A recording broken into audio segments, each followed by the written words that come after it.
उसने एक test order दिया, वो ग्राहक आपका कई करोड़ों का हो सकता है। जो लोग एक्सपोर्टर बनते हैं वो कहीं ना कहीं किसी एक्सपोर्ट फर्म में नौकरी करके सीखते हैं। हमारे टाइम में ऑनलाइन और इंटरनेट नहीं था। इतने मुल्क हैं दुनिया में और कोई ना कोई सोर्सिंग के लिए इंडिया में सर्च कर रहा है। इंडिया से शुरू कर सकते हैं क्योंकि यहाँ खर्चा कम होगा।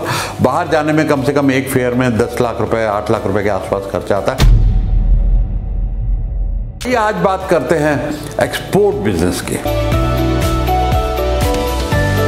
देखिए, फॉरेन एक्सचेंज एक हर कंट्री की लाइफलाइन होती है। आपने देखा होगा बहुत सारे कंट्री बैंकक्रप्ट हो जाते हैं, करेंसी उनकी बिल्कुल बुरी तरह डिवैल्यू हो जाती है और बहुत तकलीफ में आ जाते हैं क्योंकि उनके पास फॉरेक्स रिजर्व नहीं रहते। इसलिए गवर्नमेंट भी टाइम टू टाइम इस बिज़नेस को बहुत इंसेंटिव देती है और बहुत सारी ऐसी आइटम्स हैं इंडिया के साथ, ट्रेडिशनल आइटम्स हैं जिनको आप भी समझ के एक्सपोर्ट कर सकते हैं और बहुत सारे नए एरियाज, बहुत सारी नई अपॉर्चुनिटीज आ रही हैं। क्योंकि मैं खुद एक एक्सपोर्टर रहा हूं, मैंने एक ज़माने में 30 करोड़ का एक्सपोर्ट किया। अगर आज के ज़माने से पकड़ें 30 साल 35 साल पहले की बात है तो वो कोई 500-600 करोड़ का होगा। तो वो सारी नॉलेज मैं आपको इस वीडियो के ज़रिए देना चाहता हूँ। एंड तक बने रहिएगा, एंड तक देखिएगा और उन लोगों के साथ शेयर करिएगा जिनको इंटरेस्ट है एक्सपोर्ट पे जाने का और वर्ल्ड में, दुनिया में जगह जगह अलग अलग मुल्कों में ट्रैवल करने का। वो सब आपको एक्सपोर्ट में हासिल हो सकता है।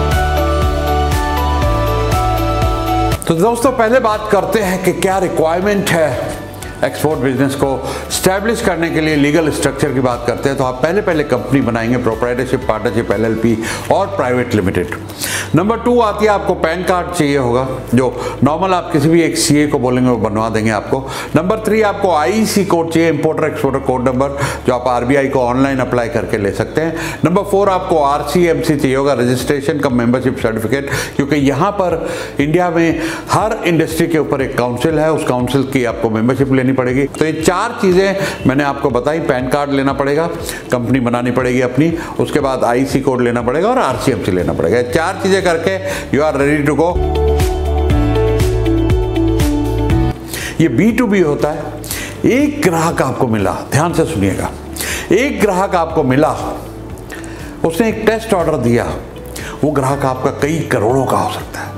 5 करोड़, 10 करोड़, 100 करोड़, 500 करोड़ कहीं भी ले जा सकता है। और मैंने अपनी लाइफ में, मेरी अपनी खुद की भी 1 या 2 कस्टमर से जिंदगी बदल दी। इतने ऑर्डर्स दिए, इतने ऑर्डर्स दिए। अक्सर जो लोग एक्सपोर्टर बनते हैं वो कहीं ना कहीं किसी एक्सपोर्ट फर्म में नौकरी करके सीखते हैं।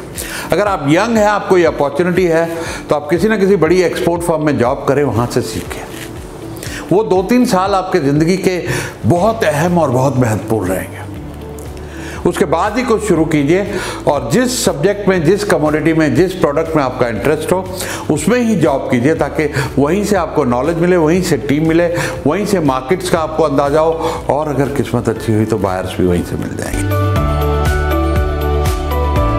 हमारे टाइम में ऑनलाइन और इंटरनेट नहीं था, तो आज आप बहुत सारे customers online Google ads, SEO के जरिए, क्योंकि इतने मुल्क हैं दुनिया में और कोई ना कोई सोर्सिंग के लिए इंडिया में सर्च कर रहा है, तो जब वो गूगल पे सर्च डालेंगे कि मुझे एक गारमेंट मैन्युफैक्चर चाहिए, हैंडीक्राफ्ट एक्सपोर्टर चाहिए इंडिया से, स्पाइसेस का एक्सपोर्टर चाहिए, सी फूड का एक्सपोर्टर चाहिए, लेदर गुड्स का एक्सपोर्टर चाहिए, मैन्युफैक्चर चाहिए, तो आपकी साइट ऊपर आनी चाहिए। और कुछ ना कुछ अगर आपको आगे चल के मार्केटिंग बजट है तो गूगल ऐड पे जरूर खर्चा करें। लेकिन उससे भी बहुत बड़ा एक इफेक्टिव मीडियम आज भी, हमारे टाइम में भी, हमें जब पहला ब्रेक मिला और आपको भी, आज भी मैं देख रहा हूं कि बहुत सारे मेरे स्टूडेंट हैं जिनको मैं कोच करता हूं, कंपनी जो एक्सपोर्ट बिजनेस में है, उन लोगों को मैक्सिमम बायर्स ट्रेड फेयर से मिलते हैं। ऐसे ही दिल्ली में प्रगति मैदान है और नोएडा में एक्सपो है, बॉम्बे में बांद्रा कुर्ला कॉम्प्लेक्स में एक ऐसे ही बहुत बड़ा एग्जीबिशन ग्राउंड्स है। तो अलग अलग बड़े शहरों में भी एग्जीबिशन ग्राउंड्स है, बट मेनली बड़ी एग्जीबिशन दिल्ली के प्रगति मैदान और ग्रेटर नोएडा के एक्सपो सेंटर में ही होती हैं। और उसके अलावा बहुत सारे इंटरनेशनल फेयर यूरोप में होते हैं, हांगकॉन्ग में होते हैं और अमेरिका में लास वेगास में बहुत सारे फेयर्स होते हैं। तो आपको उन फेयर्स में पार्टिसिपेट करना पड़ेगा। आप इंडिया से शुरू कर सकते हैं क्योंकि यहाँ खर्चा कम होगा बाहर जाने में कम से कम एक फेयर में 10 लाख रुपए 8 लाख रुपए के आसपास खर्चा आता है, लेकिन वॉक इन बायर्स बहुत मिलते हैं, फिजिकल मीटिंग होती है और वहाँ से अच्छे ब्रेक और कई बार नए कस्टमर, हमें ज़िंदगी के बड़े से बड़े कस्टमर इन ट्रेड फेयर से ही मिले। तो ट्रेड फेयर्स की बहुत बड़ी इंपॉर्टेंस है इसमें। अगर आप इस लाइन में जा रहे हैं और आपके पास कैपिटल का कुछ अरेंजमेंट हो जाता है अपना, या लोन लेके या कोई पार्टनरशिप आप करते हैं, तो ट्रेड फेयर्स में जरूर पार्टिसिपेट कीजिए। तो आइए चलते हैं किस तरह की आइटम्स इंडिया से एक्सपोर्ट होती हैं और इंपोर्ट होती हैं। तो एक्सपोर्ट की लिस्ट पे नंबर 1 है क्लोथिंग। क्लोथिंग की अगर बात करें तो मेंस, लेडीज, चिल्ड्रन, बहुत तरह की क्लोथिंग होती है जो वेस्टर्न फैशन के हिसाब से बनती है कि आप उन कंट्रीज़ के, अमेरिका या यूरोप के फैशन के हिसाब से बनाते हैं, जापान के फैशन के हिसाब से बनाते हैं, या अगर आप एशियन कंट्रीज़ में एक्सपोर्ट कर रहे हैं वहाँ ज़्यादा नहीं होती है।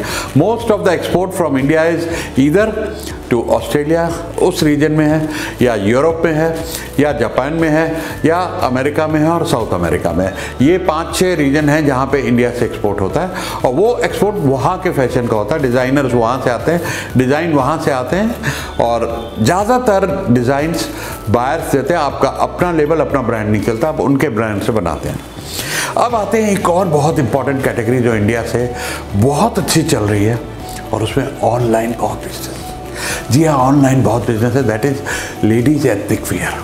जो इंडियन पॉपुलेशन है बाहर, जो लोग भी इंडिया ट्रैवल नहीं कर पाते और ऑनलाइन उनको शादियों के लिए, पार्टीज़ के लिए इंडियन वियर चाहिए, वहाँ भी दिवाली और फेस्टिवल सेलिब्रेट होते हैं, उसके लिए उनको अच्छे कपड़े चाहिए, डिज़ाइनर क्लोथ चाहिए। तो बहुत सारी कंपनीज मैं यहाँ पर जानता हूँ। अगर मैं एक नाम लूँ तो आप उत्सव फैशन, अगर आप देखेंगे तो उनके कई हज़ारों पैकेज यहाँ से डेली कोरियर में जाते हैं इंटरनेशनल क्लाइंट्स को। तो ज़रूर एक्सप्लोर कीजिएगा। अगर आप क्लोथिंग में जाते हैं तो वेस्टर्न फैशन के साथ साथ जो इंडियन फैशन है, इंडियन एथनिक वियर है, इंडो वेस्टर्न वियर है, उसकी भी एनआरआई पॉपुलेशन में वर्ल्ड वाइड, स्पेशली अगर मैं बात करूं लंदन और अमेरिका में, यूके एंड यूएसए, अगर 2 मुल्कों की बात करें और शहरों की बात करें तो मोस्टली न्यूयॉर्क और लंदन में काफ़ी बड़ी इंडियन पॉपुलेशन है, लेकिन इंडियन पॉपुलेशन तो दुनिया में हर जगह है, इंडोनेशिया में भी है, चाइना में भी है। So this is a very good market to explore. I know company they are doing 100 to 200 crore, 100 से 200 करोड़ का इस आइटम में एक कंपनी एक्सपोर्ट कर रही है, तो इसको आप ज़रूर एक्सप्लोर करें। दोस्तों नंबर 2 मेरी लिस्ट में है जेम्स एंड ज्वेलरी। बहुत सारा इंडिया से ज्वेलरी का एक्सपोर्ट होता है, डायमंड्स का एक्सपोर्ट होता है और जेम्स तो बहुत ही इंपॉर्टेंट कैटेगरी है। All the precious and semi precious stones are being exported out of India. तो इस कैटेगरी का और उसमें मेजर सोर्स है सप्लाई का जयपुर। जयपुर से बहुत सारे ये प्रेशियस और सेमी प्रेशियस स्टोन्स की मैन्युफैक्चरिंग होती है, वहाँ पर उनकी कटिंग और पॉलिशिंग होती है। तो उस सब्जेक्ट को आप स्टडी करके, क्योंकि एक अच्छा मार्केट है जिसमें आप B2B एक अच्छा बिजनेस स्टैब्लिश कर सकते हैं थ्रू ट्रेड फेयर्स और अपनी वेबसाइट के जरिए। दोस्तों इंडिया में मिनरल्स बहुत अबंडेंस में है, हमारे पास नेचुरल रिसोर्सेज काफ़ी सारे हैं और उनमें बहुत सारा एक्सपोर्ट अच्छा खासा उस सब्जेक्ट में होता है, लेकिन उसमें छोटा काम नहीं हो सकता। जैसे अपैरल में छोटा काम हो सकता है, ज्वेलरी में 150 करोड़ का काम हो सकता है, लेकिन मिनरल्स में एक लार्ज सेटअप चाहिए और बहुत सारा माइंस के साथ डील करना पड़ता है। अपनी माइंस होती हैं, ग्रेनाइट का बहुत बड़ा एक्सपोर्ट है, मार्बल का बहुत बड़ा एक्सपोर्ट है इंडिया से, लेकिन वहाँ पर ट्रेडिंग का स्कोप कम है। अगर आपके पास अपना ही कुछ वहाँ पर सेटअप हो तो आप उसको भी एक्सप्लोर कर सकते हैं और may be with the less margin you can develop your export business. बाद में आपका काम बढ़ जाए, सेल्स बढ़ जाए, तो आप अपनी माइंस और उस तरीके के अपनी फैक्ट्रीज उन एरियाज में जहाँ से भी उदयपुर से और राजस्थान से और मकराना से और बहुत सारी ऐसी जगह से मार्बल और ग्रेनाइट्स आते हैं, वहाँ पर अपने सेटअप और अपनी माइंस आप बना सकते हैं। नेक्स्ट है दोस्तों कमोडिटीज़। हमारे यहाँ से राइस, दालें और शुगर इस तरह की बहुत सारी और बल्क में एक्सपोर्ट होती है। राइस का तो इतना बड़ा मार्केट है वर्ल्ड वाइड, हालांकि मार्जिन्स बड़े थिन हैं, लेकिन राइस में अगर आप टर्नओवर देखें तो हज़ारों करोड़ों का टर्नओवर है और बहुत सारे ब्रांड्स यहाँ पे लोकल आपने देखा होगा, लाल किला, इंडिया गेट, ये लोकल पैकेजिंग रिटेल में तो करते ही करते हैं, लेकिन इनकी बहुत बड़ी एक्सपोर्ट भी है। तो कमोडिटीज़ पे अगर आप एग्रो कमोडिटीज़ को और बहुत सारे ऑयल से, हमारे मस्टर्ड ऑयल हो गया, कोकोनट ऑयल हो गया, इसकी बहुत बड़ी मार्केट है और बहुत बड़ा सोर्स भी है इंडिया में। तो दोनों तरफ से एक अच्छा कॉम्बिनेशन है इस सेक्टर को भी एक्सप्लोर करने का। भी आयुर्वेदा का दुनिया में नाम लिया जाता है तो लोगों के सोच में इंडिया का नाम ज़रूर आता है, क्योंकि हमारी रेपुटेशन है, क्रेडिबिलिटी है आयुर्वेदा को लेकर, और बहुत अच्छा काम भी हुआ है। तो आयुर्वेदिक प्रोडक्ट्स का एक्सपोर्ट एक बहुत ही तेज़ी के साथ बढ़ रहा है, और अब धीरे धीरे करके जैसे ऑनलाइन और इंटरनेट में दुनिया ग्लोब खुलता चले जा रहा है, और इसकी वर्ल्ड वाइड मार्केट है। जैसे मैंने क्लोथिंग में बताया कि कुछ ही कंट्रीज़ हैं जो इंडिया से क्लोथिंग यूज़ करते हैं, लेकिन Ayurveda has a global market. Next है मेरी लाइन में दोस्तों sea food export, because India का कोस्ट लाइन बहुत बड़ा है, तो बहुत बड़ा एक एक्सपोर्ट यहाँ से श्रिम्प फार्मिंग, फिश फार्मिंग और फिश और सी फूड और श्रिम्प्स की बहुत बड़ी एक्सपोर्ट है यहाँ से। तो उसको भी आप ध्यान में रखें। अगर उन एरियाज में आप कहीं पर कुछ इस तरीके का सेटअप लगा सकते हैं, कुछ स्टडी कर सकते हैं। Very large export world wide India में सी फूड का होता है। तो ये था दोस्तों एक्सपोर्ट के बारे में, और इसमें बहुत ही बल्क वॉल्यूम होते हैं, 100 करोड़ों की एक्सपोर्ट होती है, और तकरीबन 3 से 5 साल में मैंने देखा एक जर्नी होती है। अक्सर 100 करोड़ प्लस का टर्नओवर बहुत सारे एक्सपोर्टर अचीव कर लेते हैं। और एक बहुत बड़ा एडवांटेज आपको एक्सपोर्ट के साथ ये मिलेगा, देश दुनिया की सैर करने को मिलेगी। मैंने खुद 50 मुल्कों की सैर की है, 50 मुल्कों में ट्रैवल किया है, और travel is one education you can buy with money. आप अगर ट्रैवल करते हैं तो आपको बहुत मज़ा आएगा, काम के साथ साथ मज़ा। लोग लाखों करोड़ों रुपए खर्च करते हैं सिर्फ किसी मुल्क में ट्रैवल करने के लिए, वेकेशन करने के लिए, लेकिन एक्सपोर्ट बिजनेस में आपका ट्रैवल, आपकी वेकेशन और काम, सारी चीज़ें साथ साथ हो जाती हैं।